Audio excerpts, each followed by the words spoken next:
This is an example of one of the exercises that you may have to do. Cracking decane produces ethene, propene, and a compound X.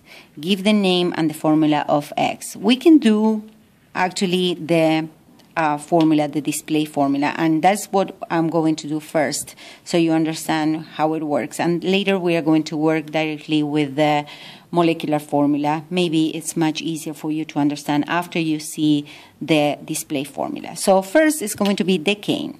So I'm going to stop the video and write down the decane because it's going to take some time.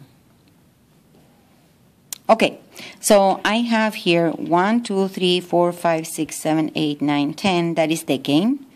And I put here ethene, and propene is exactly the same. Only one double bond, and the rest are going to be single bonds. So this carbon has 1, 2, 3, and 4 is fulfilled. This one is the same thing.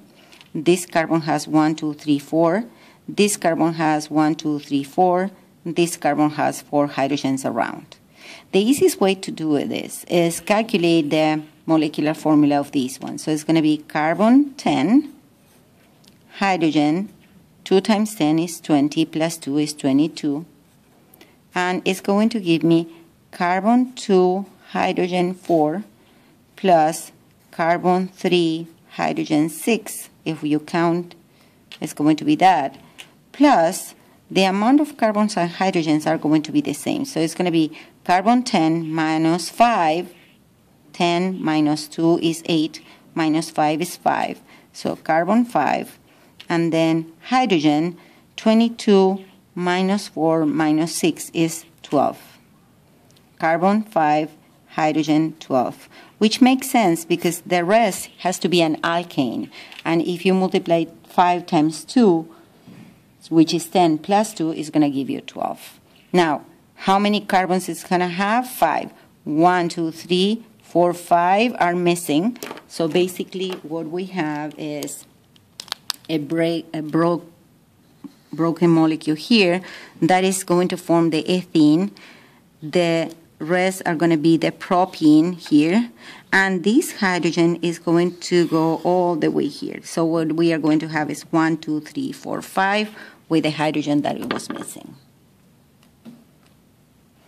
Okay, before going into the alkenes, we need to understand that the alkanes have all the atoms, all the bonds around the carbon fulfilled, so they cannot accept more elements attached to them. That makes the alkanes saturated compounds. It means that they cannot accept more atoms attached. Why? All the bonds around the carbon are single bonds and they are all fulfilled.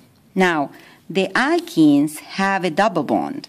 So that double bond that has the alkenes, it can be broken and the carbons are going to accept one more thing, okay?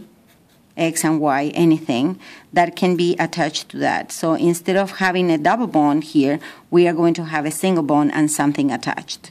That makes the alkenes very reactive, and that is why we call them unsaturated.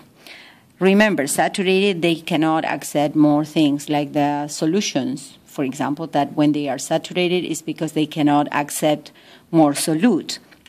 Unsaturated, we can continue adding things.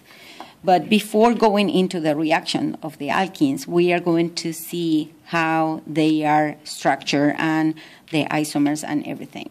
Okay, so first things first, alkenes.